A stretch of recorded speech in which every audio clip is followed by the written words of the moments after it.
ಶೀತ, ಕೆಮ್ಮು, ಅಸ್ತಮ ಹಾಗೂ ಶ್ವಾಸಕೋಶದ ಅನಾರೋಗ್ಯಕರ ಸಮಸ್ಯೆಗಳಿಂದ ಗುಣಮುಖರಾಗಲು ಶಾಶ್ವತ ಪರಿಹಾರ. ಯೋಗ ಬ್ರಾಂಕೋ ಈಸಿ ಸಿರಪ್. ಯೋಗವನದ ಆತ್ಮೀಯರೇ ಮತ್ತು ಆಯುಷ್ ಟಿವಿ ವೀಕ್ಷಕರೇ, ಶ್ರೀ ಸಿದ್ಧಲಿಂಗೇಶ್ವರ ಯೋಗವನ ಬೆಟ್ಟ ಅರ್ಪಿಸುವ ವನಮೂಲಿಕೆ ಕಾರ್ಯಕ್ರಮ ಪ್ರತಿ ಸೋಮವಾರ ಮತ್ತು ಶುಕ್ರವಾರ ಬೆಳಗ್ಗೆ 11:30ರಿಂದ 12:30ರವರೆಗೆ ವೀಕ್ಷಿಸಿ. ನೇರ ಪ್ರಸಾರದಲ್ಲಿ ನಿಮ್ಮ ಅನಿಸಿಕೆ ಹಾಗೂ ಅಭಿಪ್ರಾಯಗಳನ್ನು ನಮಗೆ ತಿಳಿಸಿ ಮತ್ತು ಕಾರ್ಯಕ್ರಮದ ಉಪಯೋಗವನ್ನು ಪಡೆದುಕೊಳ್ಳಿ. ನಮಸ್ತೆ ವೀಕ್ಷಕರೇ, ಯೋಗವನ ಬೆಟ್ಟದ ಮನೆಮದ್ದು ಕಾರ್ಯಕ್ರಮಕ್ಕೆ ತಮಗೆಲ್ಲರಿಗೂ ಆತ್ಮೀಯವಾದ ಸ್ವಾಗತವನ್ನು ಕೋರ್ತಾ, ಇವತ್ತಿನ ಸಂಚಿಕೆಯಲ್ಲಿ ಮಧುಮೇಹದ ಬಗ್ಗೆ ಸಾಕಷ್ಟು ಮಾಹಿತಿಗಳನ್ನು ತಿಳ್ಕೊಳ್ಳೋಣ. ಯಾಕಂದರೆ ಇತ್ತೀಚೆಗೆ ಚಿಕ್ಕ ವಯಸ್ಸಲ್ಲೇ ಮಧುಮೇಹ ಅನ್ನೋ ಸಮಸ್ಯೆಗೆ ಬಲಿಯಾಗ್ತಾ ಚಿಕ್ಕ ವಯಸ್ಸಿಂದನೇ ಮಾತ್ರೆಗಳನ್ನು ತಿನ್ನಲಿಕ್ಕೆ ಶುರು ಮಾಡಿದ್ರೆ ತನ್ನ ಸಂಪೂರ್ಣ ಆಯಸ್ಸು ಕೂಡ ಮಾತ್ರೆಯಲ್ಲೇ ಜೀವಿಸಬೇಕಾಗತ್ತೆ. ಈ ರೀತಿ ಮಧುಮೇಹ ಅನ್ನೋದು ಒಮ್ಮೆ ಬಂದರೆ ಅದು ಗುಣ ಆಗದೇ ಇರೋವಂಥ ಸಮಸ್ಯೆನ, ಅದಕ್ಕೆ ದೀರ್ಘಾವಧಿ ನಾವು ಬದುಕಿರೋವರೆಗೂ ಮಾತ್ರೆ ತಿನ್ನಬೇಕು ಅನ್ನೋದು ಸತ್ಯನ, ಮಾತ್ರೆ ಇಲ್ಲದೆ ನಾವು ಬದುಕೋಕ್ಕೆ ಸಾಧ್ಯನೇ ಇಲ್ವೇ, ಅಥವಾ ಮಾತ್ರೆಗಳನ್ನು ಪ್ರತಿದಿನ ಸೇವನೆ ಮಾಡೋದ್ರಿಂದ ಬೇರೆಲ್ಲ ಏನು ಸಮಸ್ಯೆ ಆಗ್ತದೆ, ಇವೆಲ್ಲದರ ಮಾಹಿತಿಯನ್ನು ನಾವು ತಿಳಿತಾ ಹೋಗೋಣ. ಮೊದಲಿಗೆ ಮಧುಮೇಹ ಅಂದರೆ ಏನು ಅನ್ನೋದನ್ನು ನಾವು ತಿಳ್ಕೊಳ್ಬೇಕು. ಮಧುಮೇಹದ ಬಗ್ಗೆ ತಿಳಿದಿಲ್ಲ ಅಂದರೆ ಅದನ್ನು ಗುಣಪಡಿಸ್ಕೊಳ್ಳೋದು ಕಷ್ಟ ಆಗುತ್ತೆ. ಹಾಗಾಗಿ ಮಧುಮೇಹ ಅಂತ ಹೇಳಿದ್ರೆ ನಾವು ಪ್ರತಿದಿನ ಸೇವಿಸ್ತಕ್ಕಂಥ ಆಹಾರಗಳೇನಿದೆ, ಆಹಾರದಲ್ಲಿ ಸಾಕಷ್ಟು ಗ್ಲೂಕೋಸ್ ಅನ್ನೋ ಅಂಶವನ್ನು ನಮ್ಮ ದೇಹಕ್ಕೆ ರವಾನೆಯನ್ನು ಮಾಡ್ತಾ ಹೋಗುತ್ತೆ ನಾವು ಸೇವಿಸಿದಂಥ ಆಹಾರದಿಂದ. ಈ ಗ್ಲೂಕೋಸ್ನ ಅವಶ್ಯಕತೆ ಮನುಷ್ಯನಿಗೆ ಏನಿದೆ ಅಂತ ಹೇಳಿದ್ರೆ, ಪ್ರತಿ ಜೀವಕೋಶಗಳು ತನ್ನ ಕಾರ್ಯನಿರ್ವಹಿಸಬೇಕು ಅಂತ ಹೇಳಿದ್ರೆ, ನಮ್ಮ ದೇಹದಲ್ಲಿ ಶಕ್ತಿ ಇರಬೇಕು ಅಂತ ಹೇಳಿದ್ರೆ, ನಮ್ಮ ಮೆದುಳು ಯೋಚನಾ ಶಕ್ತಿಯನ್ನು ಹೆಚ್ಚಿಸ್ಕೋಬೇಕಂತ ಹೇಳಿದ್ರೆ, ಎಲ್ಲ ರೀತಿಯ ಶಕ್ತಿಗೆ ಈ ಗ್ಲೂಕೋಸ್ ಅವಶ್ಯಕತೆ ಇದೆ. ಮತ್ತು ದೇಹದಲ್ಲಿ ನಮ್ಮ ಒಂದು ಕೊಬ್ಬಿನ ಅಂಶವನ್ನು ಮೇಂಟೈನ್ ಮಾಡಬೇಕಂತ ಹೇಳಿದ್ರು ಕೂಡ ಗ್ಲೂಕೋಸ್ನ ಅವಶ್ಯಕತೆ ಇದೆ. ಈ ರೀತಿ ಉತ್ತಮ ಗ್ಲೂಕೋಸನ್ನು ನಾವು ನಮ್ಮ ದೇಹಕ್ಕೆ ಆಹಾರದ ಮುಖಾಂತರ ಕೊಡ್ತಾ ಇದ್ದೀವಿ. ಸೇವಿಸಿದಂಥ ಆಹಾರದಲ್ಲಿನ ಗ್ಲೂಕೋಸ್ ನಮ್ಮ ರಕ್ತವನ್ನು ಮೊದಲಿಗೆ ಸೇರುತ್ತೆ. ರಕ್ತದಿಂದ ಜೀವಕೋಶಗಳಿಗೆ ಶಕ್ತಿಯನ್ನು ನೀಡ್ತಕ್ಕಂಥ ಕಾರ್ಯವನ್ನು ಮಾಡುತ್ತೆ. ಆದರೆ ಇಲ್ಲಿ ಸಮಸ್ಯೆ ಉದ್ಭವ ಆಗೋದು ಇಲ್ಲೇ.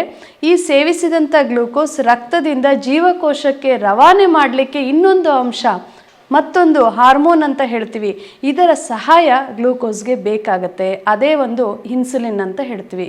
ಈ ಇನ್ಸುಲಿನ್ ನಿಮ್ಮ ಗ್ಲೂಕೋಸನ್ನು ರಕ್ತದಿಂದ ಜೀವಕೋಶಕ್ಕೆ ರವಾನೆ ಮಾಡಲಿಕ್ಕೆ ಒಂದು ಆಯುಧವಾಗಿ ಕೆಲಸ ಮಾಡುತ್ತೆ. ಹಾಗಾದರೆ ಇನ್ಸುಲಿನ್ ಎಲ್ಲಿದೆ ಅಂತ ಹೇಳಿದ್ರೆ, ನಿಮ್ಮ ಹೊಟ್ಟೆಯಲ್ಲಿರ್ತಕ್ಕಂಥ ಪ್ಯಾನ್ಕ್ರಿಯಾಸ್ ಅನ್ನೋ ಅಂಗ ಈ ಒಂದು, ಅಥವಾ ಗ್ರಂಥಿ ಅಂತಲೇ ಹೇಳ್ತೀವಿ, ಈ ಒಂದು ಇನ್ಸುಲಿನ್ ಅನ್ನೋ ಹಾರ್ಮೋನನ್ನು ಬಿಡುಗಡೆ ಮಾಡ್ತಾ ಹೋಗುತ್ತೆ. ಈ ಇನ್ಸುಲಿನ್ ನಮ್ಮ ಗ್ಲೂಕೋಸ್ ಅಂಶ ಎಷ್ಟು ಇದೆಯೋ ಅಷ್ಟು ತಕ್ಕಷ್ಟು ಇನ್ಸುಲಿನಲ್ಲಿ ಬಂದರೆ ಮಾತ್ರ ಆ ಒಂದು ಗ್ಲೂಕೋಸ್ ಸಂಪೂರ್ಣವಾಗಿ ಜೀವಕೋಶವನ್ನು ಸೇರಲಿಕ್ಕೆ, ಜೀವಕೋಶಕ್ಕೆ ಶಕ್ತಿ ಕೊಡಲಿಕ್ಕೆ ಸಹಾಯ ಆಗುತ್ತೆ.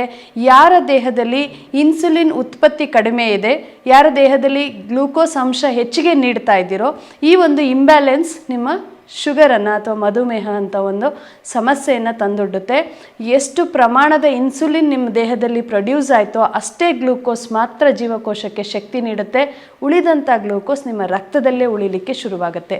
ರಕ್ತದಲ್ಲಿ ಉಳಿದ ಗ್ಲೂಕೋಸ್ನ ಪ್ರಮಾಣವೇ ನಿಮ್ಮ ಮಧುಮೇಹ ಅಥವಾ ಶುಗರ್ನ ರೀಡಿಂಗ್ ಅಂತ ಕೂಡ ಹೇಳ್ತೀವಿ. ಇದರಿಂದ ಯಾವೆಲ್ಲ ಸಮಸ್ಯೆ ಆಗುತ್ತೆ ಅಂತ ಹೇಳಿದ್ರೆ, ರಕ್ತ ಗಟ್ಟಿ ಆಗ್ತದೆ. ಯಾವಾಗ ಗ್ಲೂಕೋಸ್ ನಿಮ್ಮ ರಕ್ತದಲ್ಲಿ ಉಳಿಯುತ್ತೋ ರಕ್ತ ಗಟ್ಟಿ ಆಗುತ್ತೆ, ರಕ್ತ ಸಂಚಾರದ ಕೊರತೆ ಆಗುತ್ತೆ, ಏರುಪೇರು ಆಗ್ತಾ ಇರುತ್ತೆ, ಮೈಯಲ್ಲಿ ಉರಿ ಕಾಣಿಸ್ಕೊಳ್ಬೋದು, ಪಾದ ಉರಿ ಆಗುವಂಥದ್ದು, ಮೂತ್ರ ವಿಸರ್ಜನೆ ಸಮಸ್ಯೆ, ಸುಸ್ತು, ಆಯಾಸ. ಯಾಕೆಂದರೆ ಸಂಪೂರ್ಣ ಗ್ಲೂಕೋಸ್ ನಿಮ್ಮ ಜೀವಕೋಶಗಳಿಗೆ ಸೇರದೇ ಇರೋದ್ರಿಂದ ಅಶಕ್ತಿಯನ್ನು ಕಾಣ್ತಾ ಹೋಗ್ತೀರಾ, ನರ ದೌರ್ಬಲ್ಯಕ್ಕೆ ಬಲಿಯಾಗ್ತೀರಾ, ದೃಷ್ಟಿಹೀನತೆ ಆಗಬಹುದು ಮತ್ತು ಮೂಳೆಗಳಲ್ಲಿ ಸಮಸ್ಯೆ ಆಗ್ಬೋದು. ಈ ರೀತಿ ಅನೇಕ ರೀತಿಯ ಅಪೌಷ್ಟಿಕತೆಯ ಕಾರಣಕ್ಕೆ ಇದು ಬಲಿಯಾಗ್ತಾ ಹೋಗುತ್ತೆ ದೇಹ. ಹೀಗೆ ನಮ್ಮ ದೇಹದಲ್ಲಿ ಮಧುಮೇಹ ಅನ್ನೋ ಒಂದು ಸಮಸ್ಯೆ ಕಾಣಿಸ್ಕೊಳ್ಳುತ್ತೆ.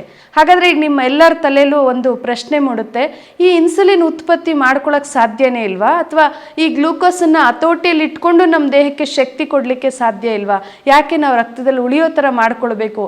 ಈ ರೀತಿ ಆಲೋಚನೆ ಯಾವಾಗ ನಿಮಗೆ ಬರುತ್ತೋ ಆಗ ಮಾತ್ರ ಮಧುಮೇಹವನ್ನು ಹತೋಟಿಯಲ್ಲಿ ಇಟ್ಕೊಳ್ಬಹುದು. ಅದನ್ನು ಬಿಟ್ಟು ಶುಗರ್ ಶುರುವಾಗಿದೆ ಅಂದ ತಕ್ಷಣ ನೀವು ಯಾವಾಗ ಮಾತ್ರೆ ಶುರು ಮಾಡ್ತಿರೋ, ಆ ಮಾತ್ರೆಯಲ್ಲಿ ಇರ್ತಕ್ಕಂಥ ರಾಸಾಯನಿಕಗಳು ನಿಮ್ಮ ದೇಹದ ಅಂಗಾಂಗಗಳ ಮೇಲೆ ಕೆಟ್ಟ ಪರಿಣಾಮವನ್ನು ಬೀರೋದ್ರ ಜೊತೆಗೆ ಯಾವ ಪ್ಯಾನ್ಕ್ರಿಯಾಸ್ ನಿಮ್ಮ ಇನ್ಸುಲಿನ್ನ ಪ್ರೊಡ್ಯೂಸ್ ಮಾಡಬೇಕಿತ್ತೋ ಆ ಶಕ್ತಿಯನ್ನು ಕಳ್ಕೊಳ್ತಾ ಹೋಗುತ್ತೆ.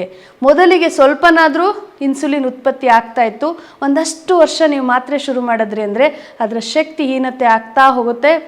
ಪ್ಯಾನ್ಕ್ರಿಯಾಸ್ ತನ್ನ ಶಕ್ತಿ ಕಳ್ಕೊಂಡ್ಮೇಲೆ ಬರಬೇಕಾಗಿದ್ದ ಅಲ್ಪ ಸ್ವಲ್ಪ ಇನ್ಸುಲಿನ್ ಕೂಡ ಬರೋದನ್ನು ನಿಲ್ಲಿಸ್ಬಿಡುತ್ತೆ. ಆಗ ನಿಮ್ಮ ಮಧುಮೇಹ ಹತೋಟಿ ತಪ್ತಾ ಹೋಗ್ತದೆ. ಆಗ ಮಾತ್ರೆಗಳ ಡೋಸೇಜ್ ಬದಲಾಗುತ್ತೆ, ನಂತರ ಇನ್ಸುಲಿನ್ಗೆ ಹೋಗ್ತೀರಾ. ಹೀಗೆ ನಿಮ್ಮ ಇಡೀ ಜೀವನ ಒಂದು ಮಾತ್ರೆಮಯ ಅಥವಾ ಔಷಧಿ ಜೊತೆಗೆ ಬದುಕುವಂಥ ರೀತಿಯನ್ನು ನೀವು ಅನುಸರಿಸ್ತಾ ಹೋಗ್ತೀರಾ. ಹಾಗಾಗಿ ಇಲ್ಲಿ ನಿಮ್ಮ ಬದಲಾವಣೆ ಎಲ್ಲಾಗಬೇಕಂತ ಹೇಳಿದ್ರೆ ನಿಮ್ಮ ಜೀವನ ಶೈಲಿ ಮತ್ತು ಆಹಾರ ಇವೆರಡರಲ್ಲಿ ನೀವು ಬದಲಾಗಬೇಕಾಗತ್ತೆ. ಒಂದು ತಪ್ಪಿದ ಆಹಾರ ಶೈಲಿ, ಅಪೌಷ್ಟಿಕತೆ, ಮತ್ತೊಂದು ಒತ್ತಡದ ಬದುಕು. ಈ ಎರಡೂ ಸಮಸ್ಯೆಗಳು ನಿಮ್ಮ ಮಧುಮೇಹವನ್ನು ಹೆಚ್ಚಳ ಮಾಡುತ್ತೆ, ಜೊತೆಗೆ ಪ್ಯಾನ್ಕ್ರಿಯಾಸ್ ಮೇಲೆ ಕೆಟ್ಟ ಪರಿಣಾಮವನ್ನು ಬೀರುವಂಥ ತಪ್ಪುಗಳು ಇದಾಗುತ್ತೆ. ಇಲ್ಲಿ ನಿಮ್ಮ ಒತ್ತಡದ ಬದುಕನ್ನು ಹೇಗೆ ನಿವಾರಣೆ ಮಾಡ್ಕೊಳ್ಬೇಕಂದ್ರೆ ಒಂದು ಶುದ್ಧವಾದ ಉತ್ತಮವಾದ ಆಹಾರ ಶೈಲಿಯಿಂದ ದೇಹಕ್ಕೆ ಶಕ್ತಿ ಕೊಟ್ಟಾಗ ಮಾನಸಿಕ ಒತ್ತಡ ಕಡಿಮೆ ಆಗುತ್ತೆ. ಇನ್ನು ನಿದ್ರೆಯನ್ನು ಚೆನ್ನಾಗಿ ಮಾಡೋದ್ರಿಂದ ಮಾನಸಿಕ ಒತ್ತಡ ಕಡಿಮೆ ಆಗುತ್ತೆ. ಸ್ವಲ್ಪ ಮಟ್ಟಿಗೆ ಯೋಗಾಭ್ಯಾಸ ಪ್ರಾಣಾಯಾಮ ಮಾಡೋದ್ರಿಂದ ಕೂಡ ನಿಮ್ಮ ಒತ್ತಡ ಕಡಿಮೆ ಆಗ್ತದೆ. ಮತ್ತು ರಾಸಾಯನಿಕಗಳನ್ನು ಕಡಿಮೆ ಮಾಡೋದ್ರಿಂದ ಕೂಡ ನಿಮ್ಮ ಮೆದುಳು ಮತ್ತು ದೇಹ ನಿಮ್ಮ ಸಮಸ್ಯೆಗಳನ್ನು ಸರಿಪಡಿಸ್ಕೊಳ್ಳೋದ್ರಲ್ಲಿ ಸ್ಪಂದಿಸ್ತವೆ ಅಂತಲೇ ಹೇಳ್ಬೋದು. ಇನ್ನು ಆಹಾರದಲ್ಲಿ ಯಾವ ರೀತಿಯ ಆಹಾರ ಮಧುಮೇಹಿಗಳು ಸೇವಿಸಬೇಕು ಅನ್ನೋದಾದರೆ, ಸಾಮಾನ್ಯ ಮಧುಮೇಹ ಬಂದ ತಕ್ಷಣ ನಾವು ರಾಗಿ ಗೋಧಿ ಅಭ್ಯಾಸಕ್ಕೆ ಹೋಗ್ಬಿಡ್ತೀವಿ, ಬೇಕಾಗಿರೋ ಆಹಾರದ ಸತ್ವಗಳನ್ನು ಮರಿತಾ ಹೋಗ್ತೀವಿ.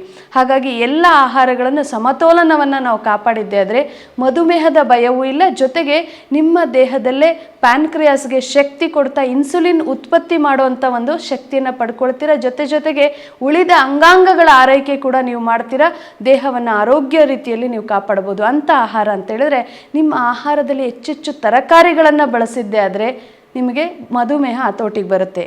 ಧಾನ್ಯಗಳನ್ನು ಕಡಿಮೆ ತಿಂದರೆ ಮಧುಮೇಹ ಹತೋಟಿಗೆ ಬರುತ್ತೆ. ಹೇಗೆ ಅಂತ ಹೇಳಿದ್ರೆ, ನಿಮಗೆ ಹೆಚ್ಚಿನ ಪ್ರಮಾಣದ ದೇಹಕ್ಕೆ ತೊಂದರೆ ಕೊಡ್ತಕ್ಕಂಥ ಗ್ಲೂಕೋಸ್, ರಕ್ತವನ್ನು ಗಟ್ಟಿ ಮಾಡ್ತಕ್ಕಂಥ ಗ್ಲೂಕೋಸ್ ಇರೋದೇ ಧಾನ್ಯಗಳಲ್ಲಿ. ಅಕ್ಕಿ ಇರ್ಬೋದು, ರಾಗಿ ಇರ್ಬೋದು, ಗೋಧಿ ಇರ್ಬೋದು, ಜೋಳ ಇರ್ಬೋದು, ಇವೆಲ್ಲದರಲ್ಲೂ ನಿಮಗೆ ಗ್ಲೂಕೋಸ್ ಲಭ್ಯವಿದೆ. ಮತ್ತು ಇನ್ನು ಕಬ್ಬು ಅಂತ ಹೇಳ್ತೀವಿ, ಏನು ಸಕ್ಕರೆ, ಬೆಲ್ಲ, ಇದರಲ್ಲೂ ಕೂಡ ನಿಮಗೆ ಸಮಸ್ಯೆ ಆಗುತ್ತೆ. ಈ ರೀತಿಯದ್ದನ್ನು ನಾವು ಕಡಿಮೆ ಮಾಡಿಕೊಳ್ಬೇಕು, ಕೊಡೋದನ್ನು ನಿಲ್ಲಿಸಬಾರ್ದು. ಕಡಿಮೆ ಪ್ರಮಾಣದಲ್ಲಿ ಶುದ್ಧತೆಯನ್ನು ಕಾಪಾಡ್ತಾ ಕೊಡಬೇಕಾಗತ್ತೆ. ಹಾಗೆ ಆಹಾರ ಅಂತ ಹೇಳಿದ್ರೆ ನಿಮ್ಮ ಆಹಾರದ 30% ಮಾತ್ರ ಧಾನ್ಯಗಳನ್ನು ಬಳಸಿ, ಅದರಲ್ಲೂ ಸಿರಿಧಾನ್ಯ ಬಳಸಿ. ಗೋಧಿ ಅವಶ್ಯಕತೆ ದೇಹಕ್ಕಿಲ್ಲ, ನಮ್ಮ ವಾತಾವರಣಕ್ಕೆ ಗೋಧಿ ಹೊಂದಾಣಿಕೆ ಆಗೋದಿಲ್ಲ. ಹಾಗಾಗಿ ಸಿರಿಧಾನ್ಯ, ರಾಗಿ, ಜೋಳ, ಕೆಲವೊಮ್ಮೆ ನೀವು ಅಕ್ಕಿ ಕೂಡ ಆಹಾರದಲ್ಲಿ ಬಳಸ್ಕೊಳ್ಬೋದು. ಪ್ರಮಾಣ ಕಡಿಮೆ, 30% ಮಾತ್ರ ಧಾನ್ಯವನ್ನು ಬಳಸ್ತಾ ಉಳಿದಂಥ 70% ನಿಮ್ಮ ತರಕಾರಿ ಬಳಕೆಯನ್ನು ಮಾಡಿಕೊಳ್ಳಿ. ಈ ತರಕಾರಿ, ಹಣ್ಣು, ಮೊಳಕೆ ಕಾಳು, ಹಸಿ ತರಕಾರಿಯನ್ನು ಎಷ್ಟು ಬಳಸ್ತೀರೋ ಅಷ್ಟು ನಿಮ್ಮ ದೇಹದಲ್ಲಿ ಪ್ಯಾನ್ಕ್ರಿಯಾಸ್ಗೆ ಮತ್ತು ಬೇರೆ ಅಂಗಾಂಗಗಳಿಗೆ ಶಕ್ತಿ ಸಿಗುತ್ತೆ. ಹಾರ್ಮೋನ್ ಇಂಬ್ಯಾಲೆನ್ಸ್ಗಳನ್ನು ನೀವು ಸರಿಪಡಿಸ್ಕೊಳ್ತೀರಾ. ಆ ಶಕ್ತಿಯಿಂದ ನಿಮಗೆ ಬೇಕಾಗಿರೋ ಇನ್ಸುಲಿನ್ ಉತ್ಪತ್ತಿ ಆಗುತ್ತೆ. ಜೊತೆಗೆ ನೀವು ಕಡಿಮೆ ಸೇವಿಸಿದ ಧಾನ್ಯದಿಂದ ಇನ್ಸುಲಿನ್ ನಿಮ್ಮ ದೇಹಕ್ಕೆ ಹೋಗೋದು ಕಡಿಮೆ ಆಗ್ತದೆ. ಗ್ಲೂಕೋಸ್ ಅಂಶ ದೇಹಕ್ಕೆ ಹೋಗೋದು ಕಡಿಮೆ ಆಗಿದೆ, ಇನ್ಸುಲಿನ್ ಉತ್ಪತ್ತಿ ಹೆಚ್ಚಾಗ್ತಾ ಇದೆ. ಇದರಿಂದ ನಿಮ್ಮ ಶುಗರ್ ಅನ್ನೋ ಸಮಸ್ಯೆಯನ್ನು ನೀವು ಕಡಿಮೆ ಮಾಡ್ಕೊಳ್ಬೋದು, ಹತೋಟಿಯಲ್ಲಿ ಇಟ್ಕೊಳ್ಬೋದು. ಇವೆಲ್ಲವನ್ನು ಅನುಸರಿಸ್ತಾ ಜೊತೆಗೆ ಚಿಕಿತ್ಸೆ ಅವಶ್ಯಕತೆ ಇದೆ ಅಂದರೆ ಖಂಡಿತವಾಗ್ಲೂ ಯೋಗವನ ಬೆಟ್ಟದ ಚಿಕಿತ್ಸೆಯನ್ನು ನೀವು ಅನುಸರಿಸ್ಬೋದು. ಮತ್ತು ನಿಮ್ಮ ಜೀವನ ಶೈಲಿಯನ್ನು ಬದಲಾಯಿಸ್ಕೊಂಡಿದ್ದೆ ಆದರೆ ಇಲ್ಲಿವರೆಗೂ ತೆಗೆದುಕೊಳ್ತಕ್ಕಂಥ ನಿಮ್ಮ ಮಾತ್ರೆಗಳನ್ನು ನಿಲ್ಲಿಸಿ, ಯೋಗವನ ಬೆಟ್ಟದ ಚಿಕಿತ್ಸೆಗಳನ್ನು ನಿಲ್ಲಿಸಿ, ನಿಮ್ಮ ದೇಹವನ್ನು ಕಾಪಾಡುವಂಥ ಜೀವನ ಶೈಲಿಯನ್ನು ಇಟ್ಕೊಂಡಿದ್ದೆ ಆದರೆ ಈ ಒಂದು ಮಧುಮೇಹವನ್ನು ನೀವು ನಿವಾರಣೆ ಮಾಡಿಕೊಳ್ಬಹುದು. ನಮಸ್ಕಾರ. ಶೀತ, ಕೆಮ್ಮು, ಅಸ್ತಮ ಹಾಗೂ ಶ್ವಾಸಕೋಶದ ಅನಾರೋಗ್ಯಕರ ಸಮಸ್ಯೆಗಳಿಂದ ಗುಣಮುಖರಾಗಲು ಶಾಶ್ವತ ಪರಿಹಾರ ಯೋಗ ಬ್ರಾಂಕೋ ಈಸಿ ಸಿರಪ್.